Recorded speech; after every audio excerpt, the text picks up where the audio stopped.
Nearly 2 decades in the sports broadcast game, and what a ride it's been. Interviews with the 42nd President Bill Clinton, to Lakers legends Kobe Bryant, and the NBA's all-time leading scorer Kareem Abdul-Jabbar, to name a few.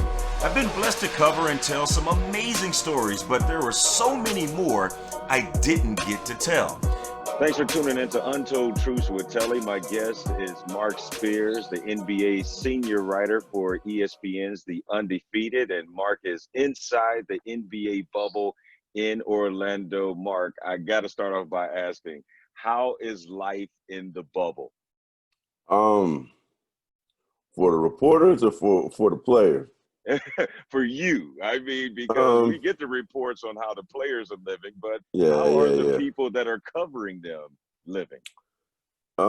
It's and it's my morning voice. I'm just getting up. It's interesting because our rooms. I told people I like them to like staying at a Ramada. Mm-hmm. So I mean it's not amazing, but it's not horrible. It's really just a room. They give us a nice large television. I got a king bed, but it's not home. You know what I mean? It's not. You know the difference between you could stay at a Westin with them nice heavenly beds, but it ain't like your bed at home.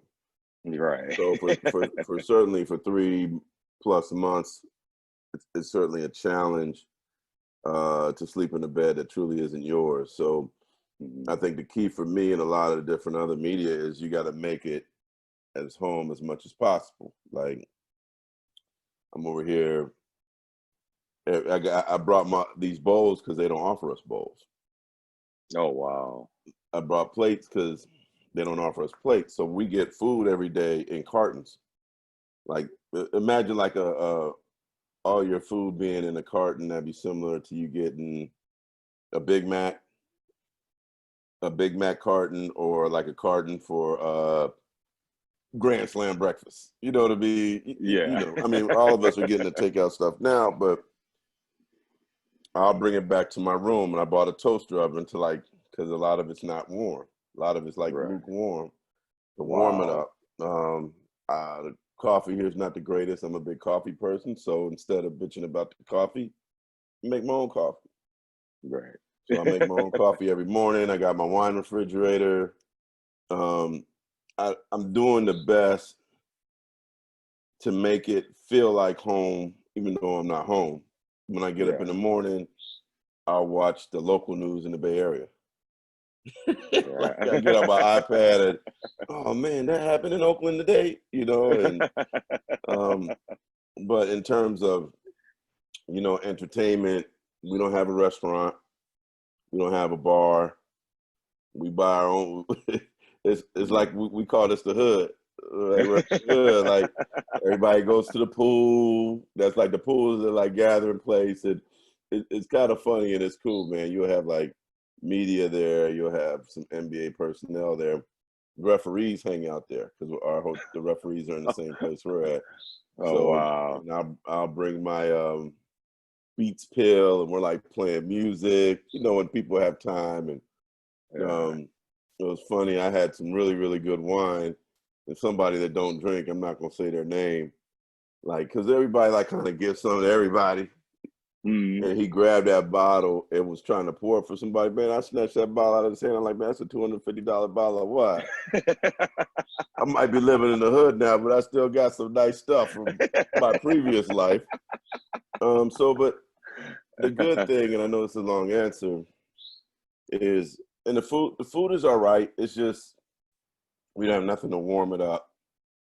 So I just, I got a toaster oven to warm it up myself. It's like it's not the food is good. It ain't home. Does that make sense? Yes. And we also realize I realize there's a lot of people in this world that don't have a meal. Yeah. So do we get fed like the players? Do we have the accommodations of the players got water slides, and they got all these different restaurants to go to. There's a restaurant literally like a 2-minute walk from here that I can't go to because it's only for the players. Oh, wow.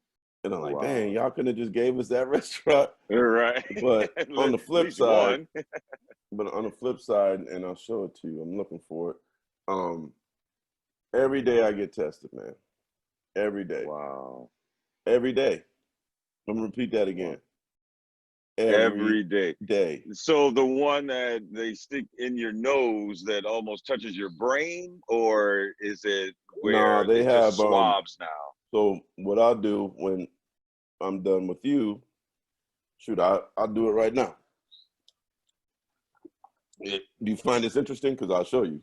Yes, absolutely. All right, so I mean, you've never had to do this while you've been covering the NBA in your 2+ decades of covering the NBA. So, yes, absolutely. I mean, this is all the things that people don't get a chance to see. So I have an app. It's called the My Health app, right? It's an NBA app. Mm-hmm. So show my face, boom. Whose name is that? Wow, that's you?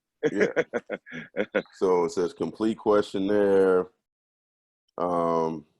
And they asked me, have you experienced any of these symptoms in the last day? Cough, no. Shortness of breath, fever, chills, muscle or body aches, headache, sore throat, no. Loss of taste, diarrhea, nausea, fatigue, congestion, no. All right, let me see. It's time to take my temperature. I got to do this every day. Wow. And so they have this in your room for you every day, or is delivered to you, or do you get a bulk of these tests to do it, and while you're there? So I had to take this every day.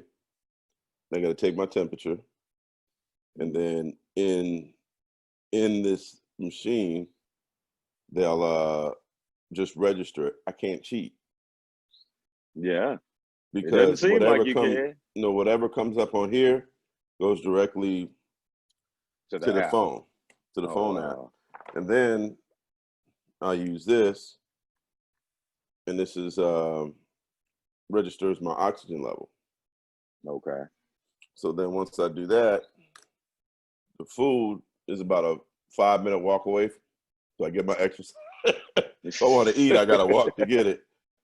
And then I go get the COVID test. I get it all done in the morning. I ain't going to be that person at night. I've seen people I haven't taken my COVID test yet. It's like you can't play with it. Yeah. So I get all those 3 things done, and you see this bracelet? Yeah. So this bracelet allows me into my room. It also, like you know how you put your key on the thing? Yeah. The card key? Yes. Go like this. And that'll open the door.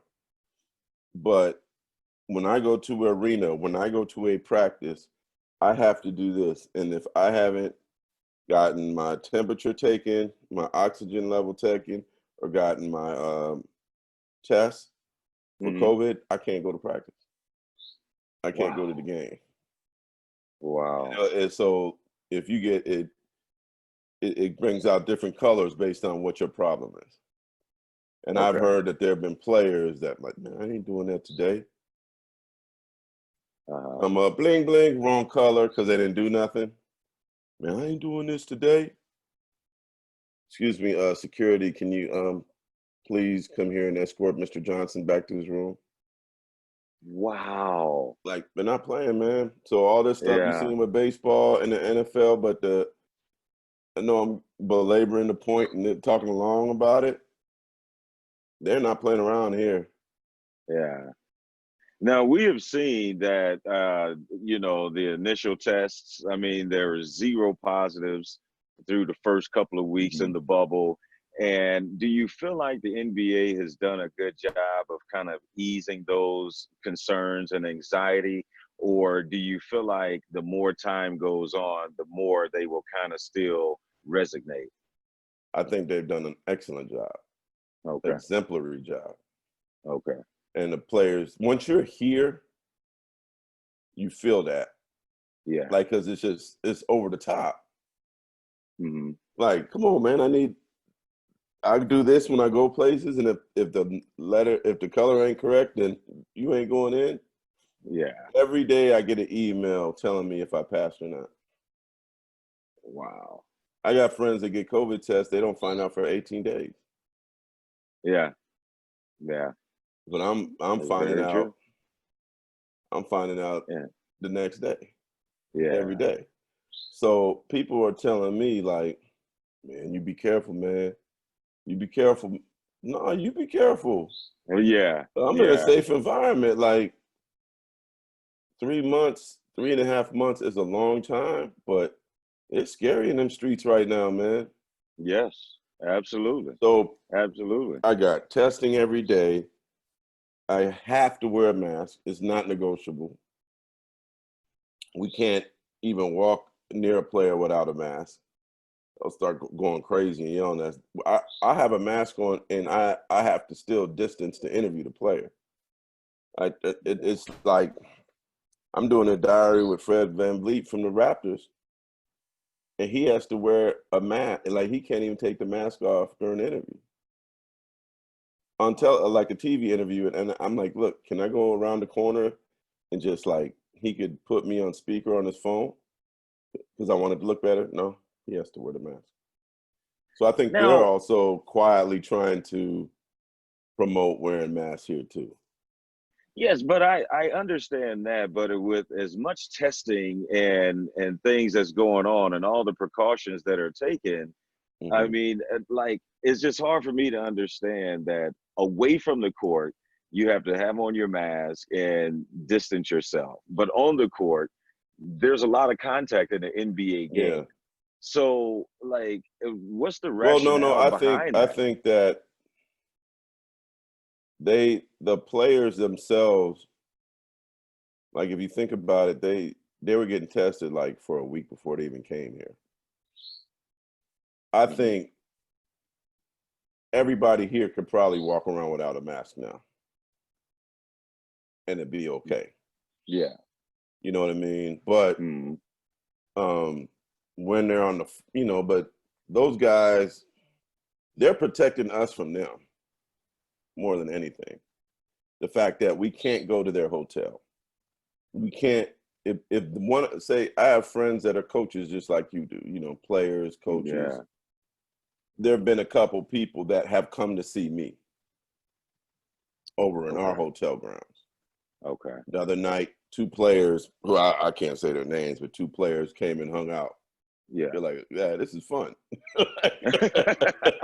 They like Like, it in the projects. yeah, they were having a good time because we like play music, drink, play dominoes, you know what I'm Yeah. saying? But they have to come to us. And I really feel like everybody here is okay, but they're still being precautious with us. With anybody, the players are the precious jewels here, and I understand that. Yeah.